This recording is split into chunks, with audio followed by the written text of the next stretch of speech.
네, 월요일 아침 데일리 브리핑에서는 저희 워싱턴 한면택 특파원을 연결해서 이야기를 들어봅니다. 안녕하십니까?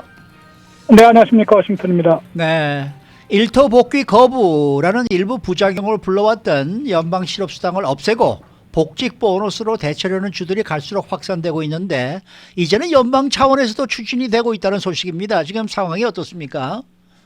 네, 그렇습니다. 말씀하신 대로 이제 절반 지역에서는 사실 이제 연방 실업수당 주당 $300씩 주고 있는 것을 9월 6일까지 줄 수 있었는데 네. 이것을 6월 12일부터 7월 10일 사이에 중단하겠다, 폐지하겠다고 발표한 그 주들이 24개 주나 됩니다. 네. 공화당 소속 주지사들이 27명인데 거의 대부분인 24명이나 이제 연방 실업수당 $300는 없어질 것이다라고 발표를 해놓은 상태입니다. 네. 그렇게 되면은 이제 이 연방 실업수당이 처음엔 뭐 아시다시피 $600 아니었습니까? 그때는 정말로 많았던 것이고 이것을 절반으로 줄이다 보니까 상당히 그 타격이 클 것 같았는데 사실은 여기에 그 레귤러 수당이 평균이 지금 $378이기 때문에 두 개를 합치면 $678로 시급으로 계산하면 $17가 넘는다고 합니다. 네. 지금 뭐 민주당 진영 5세 지역에서 $15 올리는 것도 지금 상당히 그 논란이 많은데 $17가 되니까 상당수는 일터 복귀를 거부하거나 아예 구직 노력을 하지 않는 그런 부작용을 불러온 것입니다.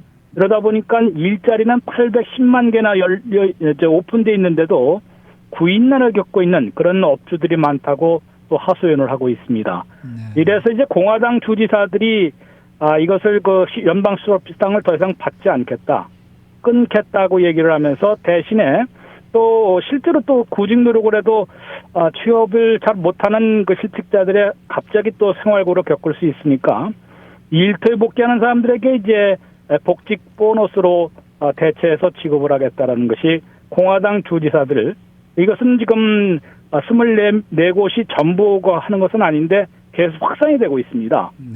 몬태나에서는 $1200 주는 것이 이미 시행이 되고 있고요. 오클라호마도 $1200, 뉴햄프셔는 $1000입니다. 가장 많이 지금 현재까지 주겠다는 것은 애리조나에서 1회에 $2000를 복직 보너스로 주겠다. 그런데 이걸 계산해 보면 뭐 $300 4주면은 $1200니까 그거에 비해서 이거는 1회에 한해서 주는 것이고 대략 뭐 4주나 8주 고용을 계속해야만 취업을 계속해야만 받을 수 있게끔 또 이것도 하기 때문에 그야말로 이제 일터 복귀를 독려하는 그런 차원에서 복직 보너스로 주려는 것으로 보입니다. 이 비단 이 공화당 주지사뿐만 아니라 민주당 지역으로 확산이 되고 있는데요. 커네티컷이 민주당 주지사인데도 $1000씩 주는 것으로 이미 발표를 했고 콜로라도는 의회에서 5월에 복귀한 사람들은 $1600, 6월에 복귀하는 사람들은 $1200를 복직 보너스로 주겠다고 이제 그런 법안이 사실 확정이 됐습니다. 또한 노스캐롤라이나는 이제 30일 안에 복귀를 하면 $1500, 60일 안에 복귀를 하면 $800. 이쪽은 이제 공화당 우세 지역인데 그쪽도 이제 거의 법안이 상원에서 가결이 됐기 때문에 거의 확정됐다고 할 수 있고요. 심지어는 뉴욕은 그 민주당 하성 아니겠습니까? 여기서도 지금 $1200의 복직 보너스를 지급하는 그런 법안이 추진이 되고 있습니다. 이러다 보니까 이제 완전히 판도가 좀 분위기가 좀 달라지고 있기 때문에 연방의회에서도 공화당 의원들은 지금 연방 실업수당을 9월 6일까지 주도록 돼 있는 그 재원이 있지 않습니까? 그 돈을 복직 보너스로 줄 수 있도록 전용하도록. 그러니까 지금 공화당 주지사들이 이미 복직 보너스로 대체를 하고 있는데 그 재원을 갖다가 연방 실업수당 그 재원으로 돌려 쓸 수 있도록 하는 그런 법안을 공화당 하원의원 또 이제 상원의원이 연방 상하원에서 공동으로 지금 추진을 하고 있습니다. 그 다음에는 이제 고용주들도 세제 혜택을 확대하는 그런 법안을 다 있는데 민주당마저도 이제 고용주 세제 혜택은 확대하려고 지금 별도의 또 법안을 추진하고 있는데요. 지금 고용주들이 하면은 이제 그 첫 번째 $6000를 그 임금으로 지급했을 경우 40%를 대액공제 받을 수 있도록 되어 있습니다만은 이것을 $10,000에서 50%, 즉 $5,000까지는 세금 혜택을 받는, 세액 공제를 하면 이제 종업원 월급을 주더라도 그걸 뺄 수 있는, 그 비용으로 처리할 수 있는 그런 법안을 지금 민주당 의원들도 추진하고 있기 때문에 9월 6일 이전에 이제 이것을 앞으로 어떻게 해야 될 것인지를 하는데, 이 연방 실업수당 일부 민주당 의원들은 $150로 좀 절반을 또 줄이자라고 얘기하는데 아예 없어질 가능성이 높고요. 대신에 네. 복직 보너스가 확대될, 또 세제 혜택이 확대될 그럴 가능성이 높아 보입니다. 네. 자, 이제 사회 인프라 방안과 세금 인상안을 놓고 초당적인 합의 과연 가능할지 이번 주에 판가름 날 것으로 예상이 되는데 현재 분위기는 좀 어떻습니까? 네, 뭐 거의 일부 거의 근접을 한 것으로도 보입니다만 실제로 또 디테일에 가면은 또 그렇지는 않은 것 같습니다. 네. 지난주에 수요일 날 바이든 대통령과 카시토 상원의원 등 그 공화당 상원의원들이 직접 만난 데 이어서 금요일 날은 전화 통화했다고 하고요. 오늘도 통화가 있습니다. 그런데 겉보기에는 지금 거의 근접한 게 백악관이 뭐 잘 아시다시피 $1조 내렸거든요. 예. 1조 달러, 맨 처음에 2조 2,500억 달러를 1조 7천억 달러, 그 다음에 1조 달러까지 크게 내렸고, 그 다음에 이제 공화당 상원의원은 5,680억 달러를 9,280억 달러로 늘려서 1조 달러와 9,280억 달러는 비슷한 거 아니겠습니까? 네. 거기에 지난 주말에 또 500억 달러를 더 늘렸습니다. 그러면 1조 달러에서는 거의 퇴위 가능한 건데요. 공화당 상원안에 문제가 하나 있습니다. 공화당 상원에 1조 달러 가까이지만 거기에서 한 절반 정도는 사실은 기존에 이미 다른 법안으로 위원회까지 통과시킨 그런 그 예산을 거기다 같이 끼워넣기 때문에 실질적으로는 3천억 달러밖에는 이제 뉴 스펜딩이라고 그러죠. 새로운 지출이 3천억 달러밖에 안 되는 겁니다. 네. 그러다 보니까 1조 달러와 3천억 달러 하면은 상당히 아직도 갭이 좀 큰 것이고요.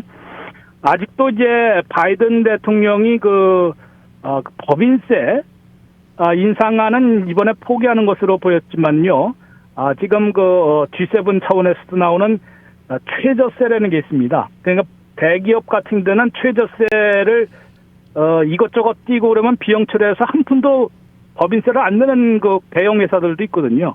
이런 회사들에 대해서 15%는 물리는 그런 방안을 아직도 놓기 때문에 공화당이 선뜻 이 증세안을 받아들여야 돼서 아직 협상을 타결짓기가 좀 어려운 그런 형편인 것 같은데요. 민주당 쪽에서는 더 이상 기다릴 수가 없다라면서 이번 주부터 수요일에 이제 상원이 워싱턴에 돌아오는데요. 네. 오늘부터 들어왔지만 이제 수요일부터 독자 가결 채비를 아마 지금 강행할 그런 채비도 하고 있습니다. 네. 민주당은 뭐 공화당의 동참이 있든지 없든지 이번 주부터 인프라 방안에 대한 입법 절차에 돌입하기로 했다라는 이제 보도가 나오고 있는데 지금 민주당 쪽의 태세는 어떻습니까? 네, 지금 한 가지 변수가 생겼는데요. 그동안은 한 두세 차례는 이른바 그 예산조정법에 따라서 민주당의 독자 가결을 올해 더 추가를 할 수 있을 것으로 알려져 있었습니다만은 이것이 딱 한 번만 가능하다라는 또 상원 입법 고문의 그 새로운 판정, 유권 해석이 나왔습니다. 네. 한 번밖에는 기회가 없는 것입니다, 올해. 요거는 이제 말씀드린 대로 예산조정법에 개선해서 좀 복잡한 절차를 거치면은 공화당의 이 지지 동참이 없어도 상원에서 51%로 이제 가결을 할 수 있는 지난번 그 바이든 미국 구조개혁법을 통과시켰던 그때를 한번 또 할 수 있다는 얘기인데요. 그러다 보니까 지금 사회 인프라 방안을 이제 또 인적 인프라 방안과 둘로 나눠서 추진하려던 그런 방안이 지금 하나로 뭉쳐야만 되는 그런 상황이 있습니다. 그렇게 이제 상황 변화가 있었기 때문에 지금 그 초당적 합의로 그 사회 인프라 방안이 떨어져 나간다면은 그나마 좀 다른데 사회 인프라 방안을 갖다가 초당적 합의로 한다 그러면은 한 가지 문제가 되는 길인데 곧바로 초당적 합의로 처리해 놓고 인적 인프라 방안은 또 일방 통행을 곧바로 할 수는 없는 것이거든요. 네. 이러다 보면 인적 인프라 방안은 사실 우리 그 일반 미국민들이 더 직접 지원이 들어가 있기 때문에 기대를 하고 있을 텐데 이것이 밀릴 가능성이 있습니다. 가을이나 겨울로. 그래서 상당히 좀 이게 오히려 민주당의 진보파들은 공화당 상원과의 그 타협을 하지 말고 일사천리로 그냥 일방통행시키자. 어차피 욕먹는 거. 그러면은 이제 하나로 뭉쳐서 할 때 규모는 약간 줄어들더라도 여기에 뭐 여러 가지 민주당의 아젠다들이 다 들어갈 수 있고요. 또 현금 인기 있는 그 유권자들의 인기 있는 현금 지원이나 실업수당 같은 문제도 한꺼번에 해결할 수 있는 거 아니냐. 이렇게 그 주장을 하고 있기 때문에 그것이 바로 이제 이번 주에는 판가름 날 것으로 예상이 되고 있습니다. 네.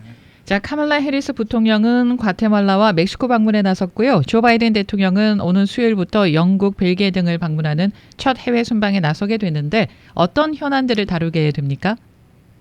네, 해리스 부통령이 이제 출발부터 좀 삐끗했는데요. 뭐 비행기 에어포스 2가 기계 결함으로 이륙한 지 30분 만에 회항하는 그런 그렇죠. 소동을 어제 빚었습니다. 네, 네. 1시간 반 만에 다른 비행기 에어포스 2인데 완전히 다른 비행기로 바꿔서 이제 일단 과테말라를 도착했고요. 멕시코까지 이제 두 나라를 방문하는데 뭐 두 나라 하면은 뭐 딱 떠오르는 게 다 있지 않습니까? 네, 바로 이제 그 국경을 넘는 그 이민 행렬들이 너무 많이 몰리고 있는데 이것을 어떻게 해결할 것인지. 그러나 뭐 해리스 부통령이 그쪽에 간다고 해서 또 어떠한 지원책을 주더라도 이민 행렬을 막기는 사실 어렵거든요. 이거를 어떻게 관리할 것인지 그런 과제를 안고 첫 번째 해외 순방에 나섰다고 할 수 있고요. 바이든 대통령은 이제 수요일 날 출발합니다. 10일에 목요일에 영국 보리스 존슨, 또 이제 11일부터 13일까지는 G7 정상회담이 영국 코널이라는 데서 열리거든요. 그 다음에 이제 일요일에 바이든 부부가 엘리자베스 여왕을 만나고요. 14일에 벨기에 브뤼셀로 옮겨서 나토 정상회담에 참석을 합니다. 또 6월 16일에는 스위스 제네바에서 푸틴 러시아 대통령과 처음으로 만납니다. 네. 여기 상당히 그 상징적인 그런 상황인데요.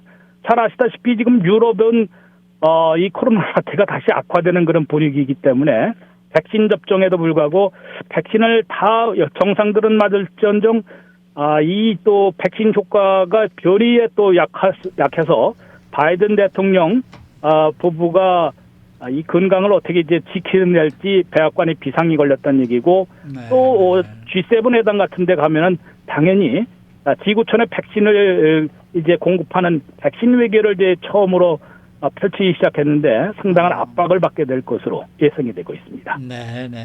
오늘 말씀 잘 들었습니다. 네, 고맙습니다. 네, 지금까지 워싱턴 한면택 특파원이었습니다.